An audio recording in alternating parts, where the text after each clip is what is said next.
গোপাল তাল কুড়োনোর জন্য ভাগাড়ের তাল গাছগুলোর দিকে হেঁটে যায়। হঠাৎই গোপাল তাদের দেখতে পেয়ে দূরে এক গাছের আড়ালে লুকিয়ে পড়ে। আজকে পড়া তালগুলো গৌভূতেরা মজা করে খেতে থাকে, আর মাঝে মধ্যেই তারা গর্জন করে উঠছে। ও বাবারে বাবা, তাল খাচ্ছিস, খা না, আবার এই ভয়ঙ্কর গর্জন করার কি আছে? এরপর গৌভূতগুলো পেট ভরে তাল খেয়ে পাশে ভাগাড়ের দিকে চলে যায়। তারপর তারা একে একে আবার অদৃশ্য হয়ে যায়। যাই, এবার তাড়াতাড়ি করে গোটা কত তাল কুড়িয়ে পালিয়ে যাই। সবে গোভূতগুলো গেছে, গোভূতের ভয়ে এক্ষুনি তারা এই তল্লাটে আসবে না, এই সুযোগ। এই বলে গোপাল তাড়াতাড়ি করে বেশ কটা তাল কুড়িয়ে বস্তায় ভরে। তারপর পালার রাতে তাল কুড়োতে আসে না, সে মাঝে মধ্যেই দিনের বেলায় তাল কুড়িয়ে নিয়ে যায়। এমনই একদিন সে তাল কুড়িয়ে বাড়ি ফিরে। মা, জানো পঞ্চা কাকাদের গরুটা মারা গেছে। হয়েছিল গো গরুটার? তুই আবার ওই ভাগাড়ে তাল কুড়োতে গিয়েছিলিস? তোকে কত করে বারণ করেছি না তুই ওখানে তাল কুড়োতে যাবি না, ওই জায়গাটা ভালো না। তুই আমার কোনো কথা শুনিস না। বলো না মা, পঞ্চা কাকাদের গরুটার কি হয়েছিল? পুকুর ঘাটে সবাই বলা বলি করছিল কাল রাতে নাকি গোয়ালে কোনো বিষধর সাপ ঢুকেছিল, আর সকালে তোর কাকি দুধ দুইতে গিয়ে দেখে গরুটার মুখ দিয়ে ফেনা কেটে পড়ে আছে।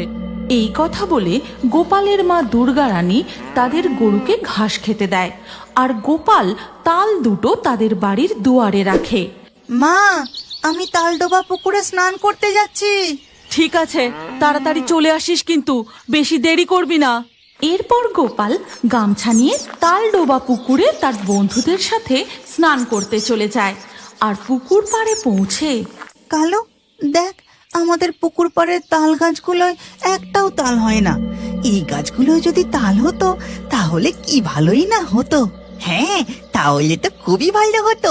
আমরা স্নান করতে যেতে পুকুর পাড় থেকে তাল কুড়িয়ে নিয়ে যেতাম।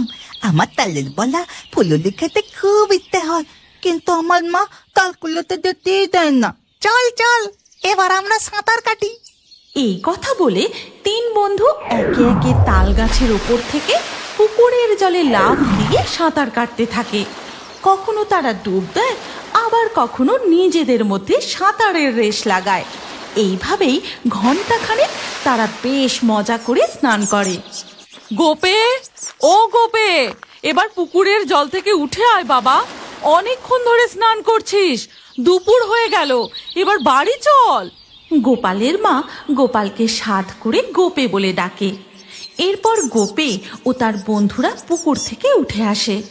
তারপর তারা যে যার বাড়ি ফিরে যায়।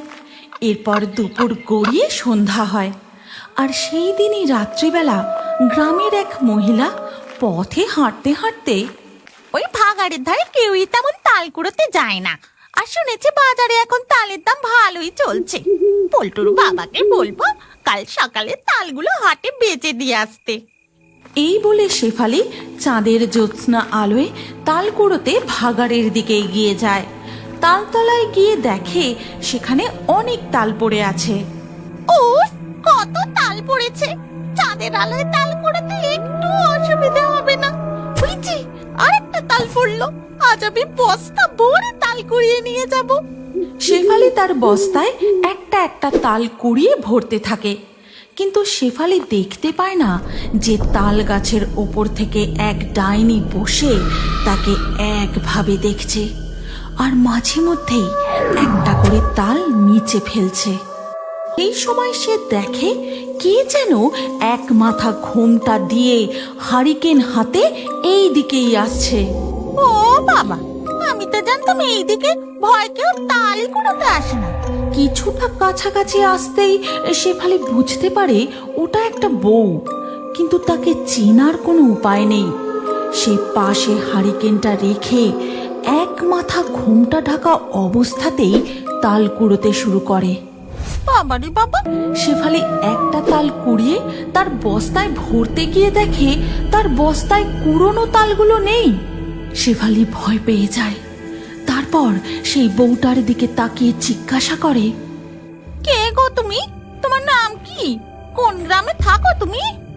আমি আমি মিনতি গো, ওই যে লক্ষণপুরের গ্রামে থাকি। বউটার কথা শুনে শেফালি ভয় আঁতকে ওঠে। আগের কুড়োতে এসে সাপের কামড়ে গত হয়েছিল, আর তার নামও ছিল মিনতি। তাহলে আমি কি এবার ভূতের খপ্পরে পড়লাম? মিনতি, আমায় ছেড়ে দাও। ওরে বাবা রে, ছেড়ে দাও, আমাকে কিছু করো না মিনতি, ছেড়ে দাও আমাকে। আমি তোকে ধরেছি নাকি যে তোকে ছেড়ে দেব? এই কথা বলে সে তার ঘোমটাটা সরায়, আর চাঁদের জোছনা আলোয় তার চেহারা দেখে শেফালি, বাঁচাও, বাঁচাও আমাকে, এই ডাইনির হাত থেকে বাঁচাও। শেফালি ভয়ে দৌড়ে পালিয়ে যেতে যাবে, ঠিক তখনই তাল গাছের ওপর থেকেই সেই ডাইনি শেফালির মাথার উপর একটা জোরে তাল ছুঁড়ে দেয়। তারপরে সেই ডাইনিটাও তাল গাছের ওপর থেকে এক লাফে নিচে নেমে আসে। এর পরের দিন সকালে গ্রামে হইচই